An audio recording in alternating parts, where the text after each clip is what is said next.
Come back soon now.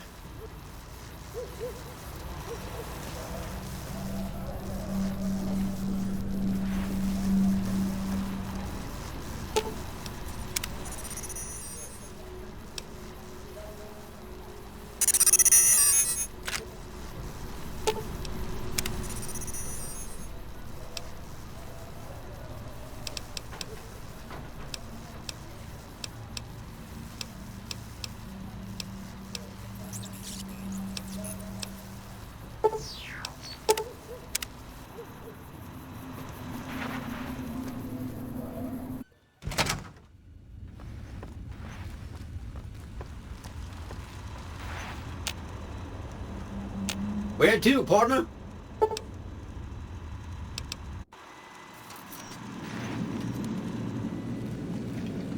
Goodbye.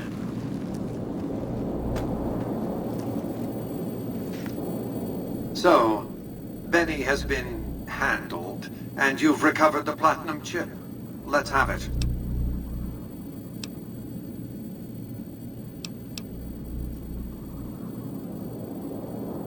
Our terms were clear. Now that you have the chip in your possession, any attempt to renegotiate payment would be tantamount to blackmail.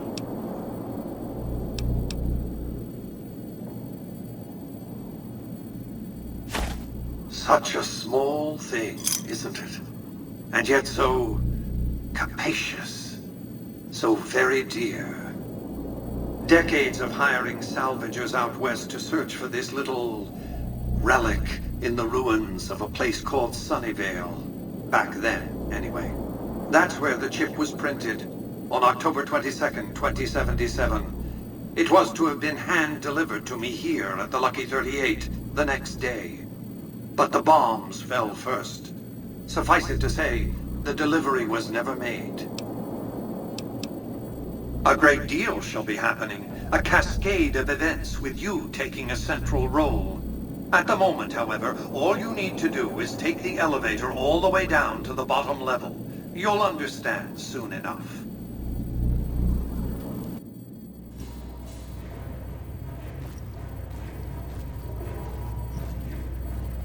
Step closer to the demonstration area, if you would.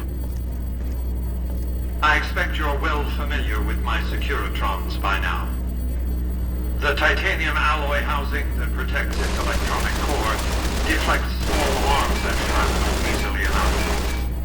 Its X-25 Gatling laser, produced to spec by Glassinghouse Inc., is deadly against soft targets at medium range. And for close-range suppression or crowd control, the Securitron is armed with a 9mm submachine gun. All of this you probably already knew. What you did not know is that these are the Securitron's secondary weapons. All this time, my Securitrons have had to get by running the Mark I operating system, which lacked software drivers for their primary weapons. Today, with the delivery of the Platinum chip, all that changes. Behold, for the first time, Securitrons running the Mark II OS. The M235 missile launcher gives the Securitron the ability to engage ground and air targets at significantly longer ranges. And a rapid-fire G-28 grenade launcher ensures the Securitron is deadly in close-range engagements. The software upgrade also includes drivers for the Securitron's highly sophisticated on-board auto-repair systems. Altogether, the Mark II software upgrade confers a 235% increase in combat effectiveness per unit. The city of New Vegas finally has soldiers worthy of protecting it. Return to the penthouse now. We have much to discuss. Trips to the basement are rarely so educational, don't you think? I've since broadcast the upgrade to every Securitron in range of my transmitters, and I must say, it's causing quite a stir down on the Strip. To secure the future of New Vegas, I must have your assistance. The work ahead is dangerous, but you weather danger well. The next step will require you to infiltrate Caesar's camp at Fortification Hill. Absolutely not. Caesar is of great use to me. I don't want you harming a hair on that man's head, assuming you could find one. I want you to open a hatch in the basement of the derelict weather station atop Fortification Hill. You'll recognize it on sight. The hatch bears the logo of the Lucky 38, same as the Platinum chip. You can't, but the chip can. The hatch will recognize the Platinum chip and open sesame. Something very important. I wouldn't want to spoil the surprise, so don't bother asking. I'm not offering you an incentive as crude as money, though there'll be plenty of that. What I'm offering you is a ground floor opportunity in the most important enterprise on Earth. What I'm offering is a future. For you, and for what remains of the human race. What did you want to discuss? That's because he ceased to be relevant when you recovered the Platinum chip. Revenge doesn't interest me. Progress does. Sorry to deny you a moment of primate triumph.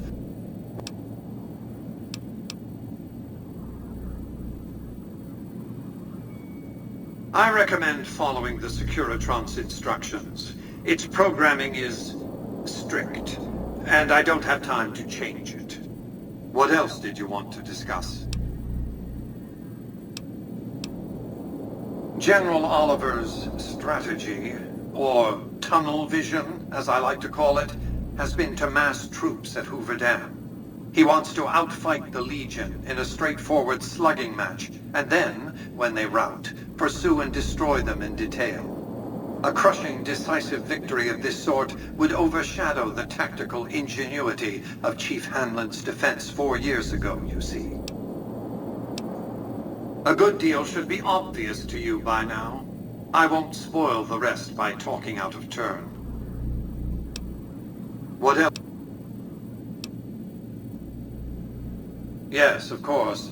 But refraining from those dietary practices is a primary requirement of their contract. They've been good to their word. Put together one hell of a resort hotel, too. From what I hear, I'd want to eat at the Gourmand every night, if I were ambulatory. What else did you want to do? I've resurrected Vegas, spirit intact. What I need now is the ability to enforce my rightful claim. Not just against Caesar's Legion, by the way. In fact, the NCR is a more present and insidious threat. To enforce, one must have force, a position of strength. Years ago, when I detected NCR scouts roaming the Mojave, I could tell from their uniforms that these were no mere tribesmen. I knew it was only a matter of time before an army appeared to take control of the dam, and I knew my Securitrons wouldn't be enough to oppose them. And so I recruited the 3 families. Vegas belongs to me because I mustered enough strength to bring the NCR to the bargaining table. Indeed it was, and still is, but not without taking significant casualties. Would Kimball and Oliver have traded the lives of hundreds of soldiers for absolute control of Hoover Dam? Oh, yes. They weren't afraid of me. They were afraid of Caesar, that attacking me would leave them vulnerable to a Legion offensive.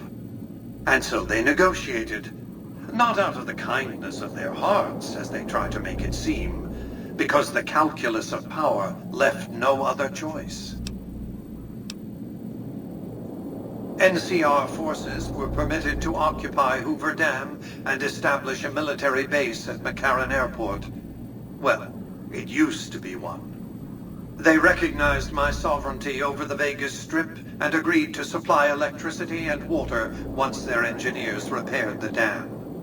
Written into the treaty were provisions that the NCR do nothing to prevent its soldiers and civilians from visiting the Strip.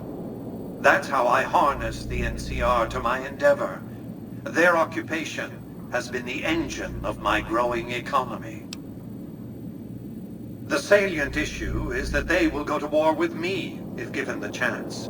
There's just one reason why the NCR hasn't contrived some outrage to justify invading the Strip.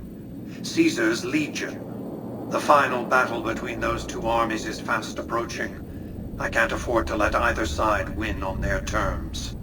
What else did you want to discuss? What of it? I enjoy them. There's something about a little diorama set inside a glass dome that I find pleasing. If you run across any out in the wastes, turn them in to Jane. She'll compensate you. What else did you want to discuss?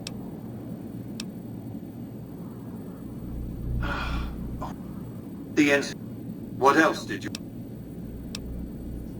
It was a place of splendor.